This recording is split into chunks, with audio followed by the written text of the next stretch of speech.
Para sa mga dati kong kasamahan, matagal naman tayong nagsama-sama, kilala niyo rin ako, magkakakilala tayo.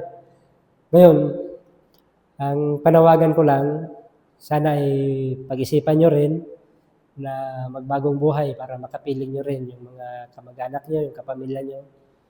At matigil na yung ganitong kaguluhan sa Pilipinas, na Pilipino sa Pilipino yung nag-aaway, na alam naman natin na wala namang patutunguhan at alam naman nating lahat na pride na lang naman yung natitira kung bakit nananatili pa rin kayo diyan sa loob.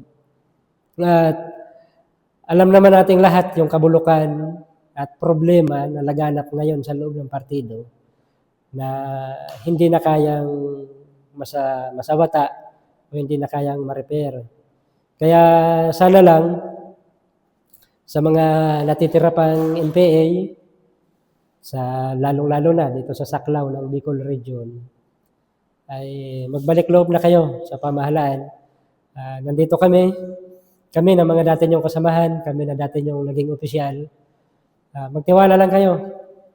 Kami mismo ay magpapatunay na kaya kayong tulungan ng gobyerno na panibagong buhay hanggang sa makapiling ang inyong mga kapamilya. At may panahon pa para maitama natin yung ating mga pagkakamali. Kung ano man yung naging kaso natin sa pamahalaan ng mga nakaraan, ay kaya yung idaan sa maayos na usapan.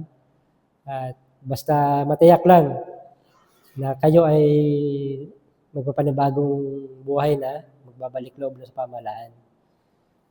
Huwag lang kayong matakot, magtiwala lang sa tropa, dahil ibang-iba ngayon ang sistema ng tropa, ng AP, kumpara doon sa ipinapaliwanag sa loob ng kilusan na masama ang imahe ng mga sundalo. Andyan yung sinasabi nila na bubugbugin, sasaktan at pipilitin na gawin ang mga bagay na kalabang sa kalooban. Ang totoo niyan, kami yung makakapagpatunay ng mga bagong nagbalik loob sa panahon ngayon na yung Armed Forces of the Philippines ay napaka-professional na sundalo. May isang salita at totoong tinatanggap nila yung mga dating rebelde na handa na magbagong buhay at tinutulungan na maging maayos yung pamilya at magkaroon ng sapat na kabuhayan para sa kinabukasan ng mga anak. Yun lang po ang panawagan sa kanila.